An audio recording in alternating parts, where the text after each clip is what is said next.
महाराजा विक्रमादित्य प्रायः अपने देश की आंतरिक दशा जानने के लिए वेश बदलकर पैदल घूमने जाया करते थे। एक दिन घूमते घूमते एक नगर में पहुंचे। वहां का रास्ता उन्हें मालूम न था। राजा रास्ता पूछने के लिए किसी व्यक्ति की तलाश में आगे बढ़े। आगे उन्हें एक हवलदार सरकारी वर्दी पहने हुए दिखा। राजा ने उसके पास जाकर पूछा, महाशय, अमुक स्थान जाने का रास्ता क्या है, कृपया बताइए।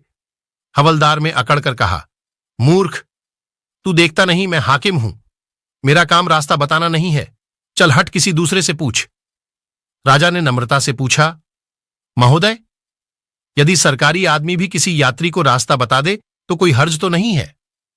खैर, मैं किसी दूसरे से पूछ लूंगा, पर इतना तो बता दीजिए कि आप किस पद पर काम कर हैं। हवलदार ने भौहें चढ़ाते हुए कहा, अंधा है, मेरी वर्दी को देखकर पहचानता नहीं कि मैं कौन हूं।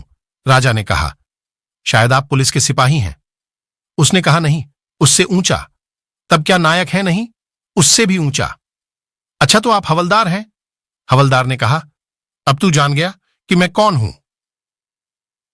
पर यह तो बता, इतनी पूछताछ करने का तेरा क्या मतलब और तू कौन है? राजा ने कहा, मैं भी सरकारी आदमी हूं। सिपाही की ऐंठ कुछ कम हुई। उसने पूछा, क्या तुम नायक हो? राजा ने कहा, नहीं, उससे ऊंचा। तब क्या आप हवलदार हैं? नहीं, उससे भी ऊंचा। तो क्या दरोगा है? उससे भी ऊंचा। हवालदार ने कहा, तो क्या आप कप्तान हैं? राजा ने कहा, नहीं, उससे भी ऊंचा। सूबेदार जी हैं? नहीं, उससे भी ऊंचा। अब तो हवलदार घबराने लगा। उसने पूछा, तब आप मंत्री जी हैं? राजा ने कहा, भाई, बस एक सीढ़ी और बाकी रह गई है। सिपाही ने गौर से देखा तो शादी पोशाक में महाराजा विक्रमादित्य सामने खड़े हैं। हवलदार के होश उड़ गए। वह गिड़गिड़ाता हुआ राजा के पांव पर गिर पड़ा और बड़ी दीनता से अपने अपराध की माफी मांगने लगा। राजा ने कहा, माफी मांगने की कोई बात नहीं है। मैं जानता हूं कि जो जितने नीचे है वह उतने ही अकड़ते हैं। जब तुम बड़े बनोगे तो मेरी तरह तुम भी नम्रता का बर्ताव सीखोगे। जो जितना ही ऊंचा है वह उतना ही सहनशील एवं नम्र होता है, और जो जितना नीच एवं ओछा होता है वह उतना ही ऐंठा रहता है।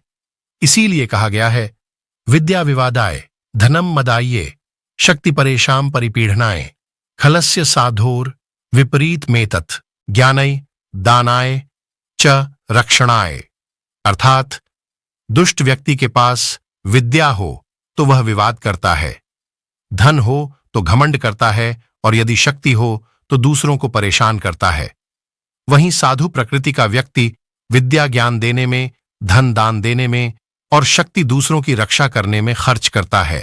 दोस्तों, ये मोटिवेशनल स्टोरी आपको कैसी लगी? अच्छी लगी तो लाइक करें, सब्सक्राइब करें और एक कमेंट करें।